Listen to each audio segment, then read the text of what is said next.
What's up? So, I think there's a misconception when it comes to Law's abilities. I just gonna go out and say this just to be quick because there's no really real point to rant on it. I can, but there's no real point. Law's abilities are misunderstood. What do I mean by that? There's a popular conciseness that I know I'm botching that one up. There's a popular thought process that is agreed upon that Law's ability only works on those that have less hockey than him. I don't agree with that. My understanding is that it's everybody who sees it coming can stop it. And I know what you're thinking. There's no way you can see it coming. Shambles is almost instant. If you have observation hockey, or no. Let me stop. If you have observation hockey, I do believe that you'll be able to outmaneuver it. To put it greater, if you have Conqueror's hockey and you know how to use your Conqueror's hockey, you can block it. It has nothing to do with I don't think it has anything to do with actual levels of hockey or not until it's actually applied. Prime example, though I could be wrong, I don't see well, let me not bring that up. Let me be a little bit more thorough. A prime example, Doflamingo. Doflamingo has Conqueror's hockey, observation hockey, and armament hockey. Is he on Kaido's level? Of course not. Big Mom? Of course not. Luffy's right now? Probably not. I say probably not because, let's be real.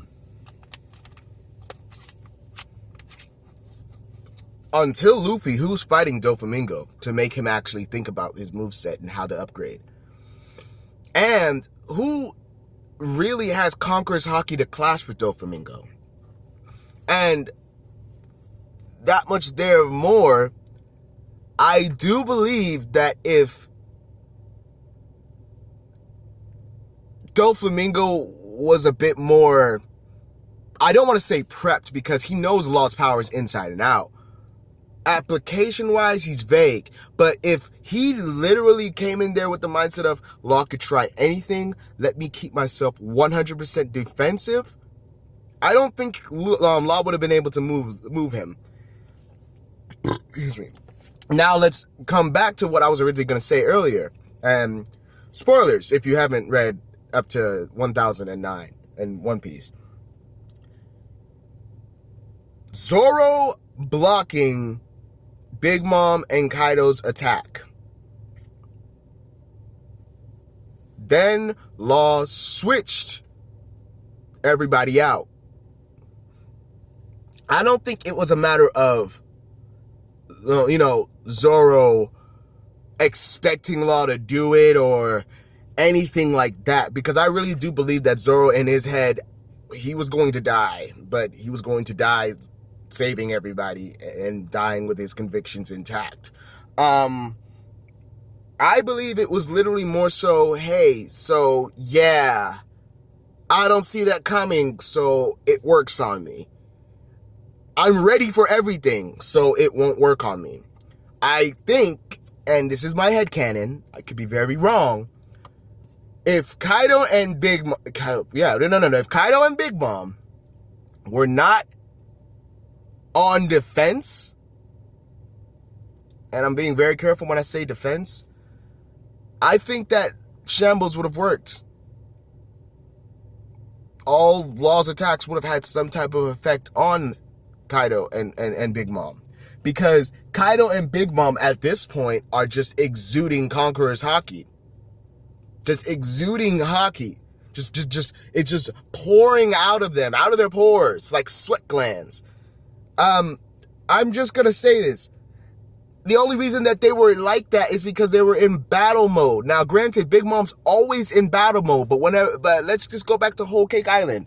Whole Cake Island, when Beiji was talking about how she got hurt, it was because she let her guard down. If she let her guard down, tripped, fell, made her knee bleed, if her guard is down, why wouldn't Law's abilities be able to work? Like, in the same way that you would use armament Haki to fight a Logia, I believe that it's the same way you would use Conqueror's Haki to combat Prometheus, especially broken ones like Law. Pudding wouldn't be able to turn Kaido into a kid because Kaido is ready for it. Kaido's not ready for it.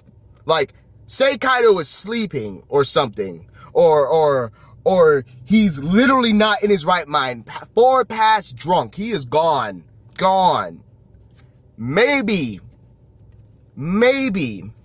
she could turn Kaido into a kid. Maybe. Or not a kid, or a toy. Maybe. The reason I say maybe is because even when Big Mom was asleep, her defense was on lock. But then again, Big Mom is a whole different, like, Kaido built different, but so is Big Mom. And Big Mom and Kaido are built differently, are two different type of monsters.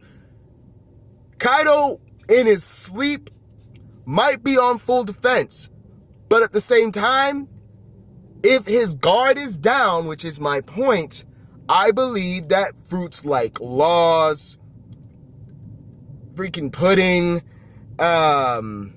yes, I said Pudding, like into the head, grabbing information. What was her name from Doflamingo's crew?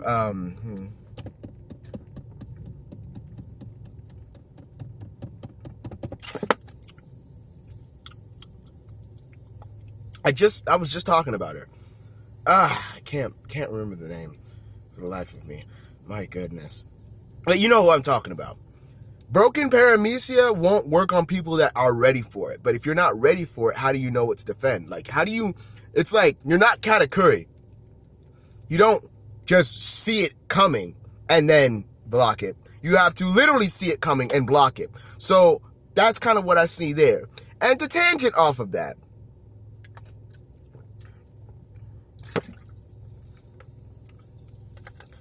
I believe that Katakuri is using a mixture of Conqueror's Haki and Armament Haki on his box Mochi.